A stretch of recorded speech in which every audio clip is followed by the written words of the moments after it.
everybody, this is Shubi. Hi! Ako po si Clarice! And we are Team Shukla! Sabay na lalawoy sa outside world! Hindi ko alam, pero sobrang positive lang po na nararamdaman ko. Hindi malungkot, syempre mamimiss ko lahat ng housemates, yung bahay, experience, but masaya rin po ako na excited ako sa naghihintay sa amin dito sa labas. Yes. Both a privilege and an honor po for me, and I'm just really grateful I got to experience being a housemate and as a final duo po ni Ate Klang. I'm just glad na tapos na ang paghihirap ko sa bahay na yun! Parang okay na po kami. Gaya mo nga po ng palagi ko sinasabi, ready to stay, ready to go. So now na nandito na po sa outside world, I'm just excited for what's in store for us and just happy to be able to see my family, sana, or my friends po. Yeah. Dito po sa labas.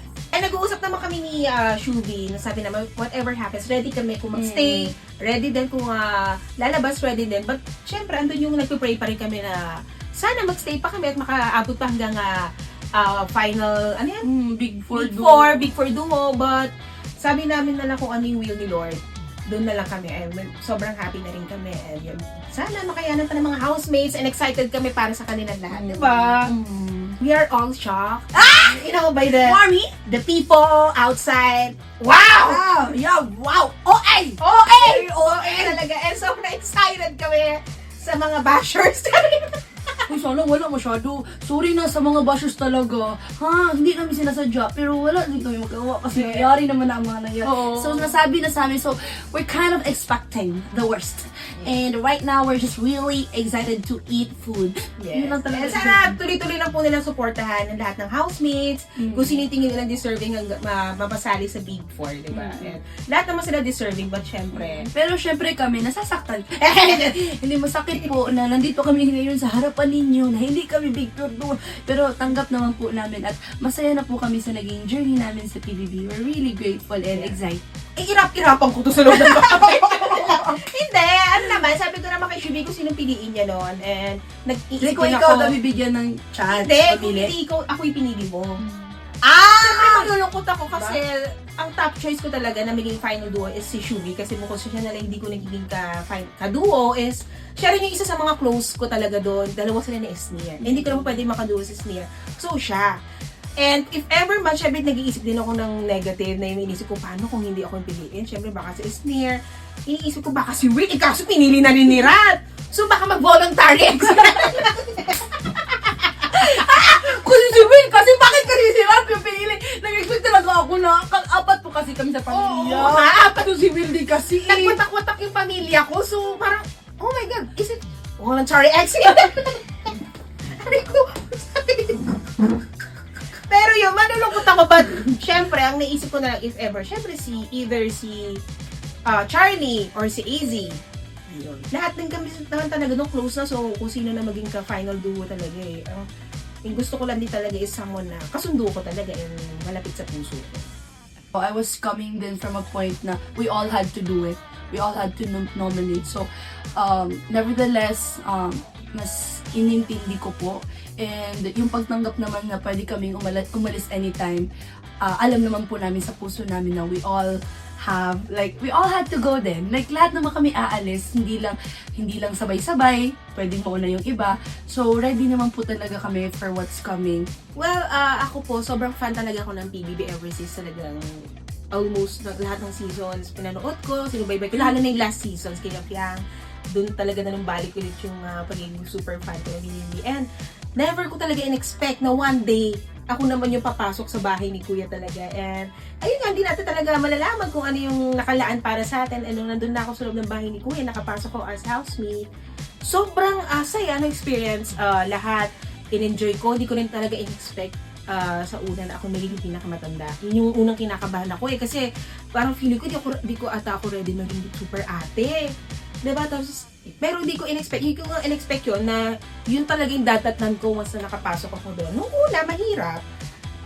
Nag-a-adjust ako. Syempre, lalo na iba-iba rin kami ng yung age namin. Malalayo yung agwat talaga eh. As in more than 8 years. Ganun. So, may times na hindi minsan ako nakakasabay. But, habang tumatagal naman, talagang minahal ko na rin talaga siya yung pagluluto para sa kanila lahat. Kasi yun naman talaga din po talaga yung gustong-gustong ginagawa ko even sa outside world, even before, pag wala akong work, magluluto ako. Yun yung parang relaxation ko, therapy.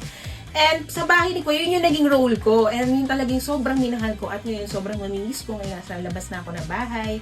Nalutuan lahat ng mga kasama ko sa bahay, lahat ng housemates. Ayun. Ang dami nangyari sa loob ng bahay ni Kuya, hindi ko in-expect. Sabi ko nga, ganito pala talaga sa PBB, lalabas at lalabas yung totoo, no? Kasi talagang hindi ka pwedeng magtago. Hindi ka pwedeng magkunwari. Kasi talagang reality show talaga siya. Teleserye talaga siya, totoong buhay, talagang lalabas at lalabas yung ugali mo. And sobrang happy ako na talagang nagpakatotoo ako sa loob ng bahay ni Kuya. Doon ko inamin kung sino talaga si Clarice, na isa akong part ng LGBTQ+. Ayan.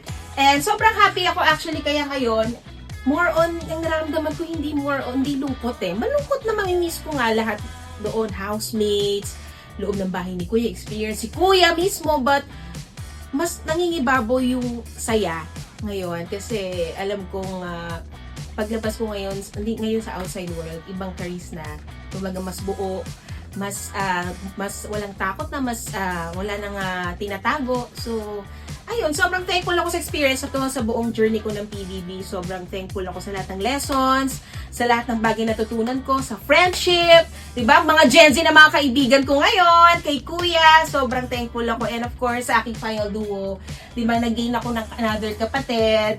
Yeah, so love you, Shubs. That's all. Signing off. Oh, compared to everybody, I was the last few people po who entered the house. So, it was so hard for me fitting in, especially that they've already built a relationship inside the house.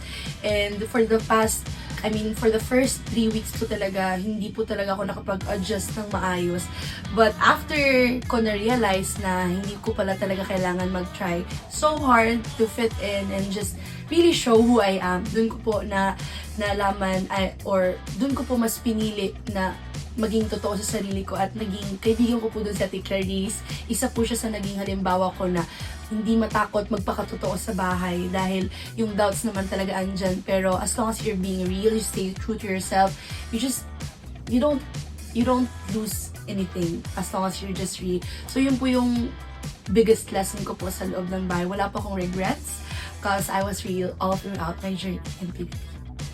Ako nung sinabi ni Kuya na Shuvi, hindi mo kailangan sumigaw. Hindi, one line that really hit my core is to sobrang cheesy na, stay positive and hope for the best.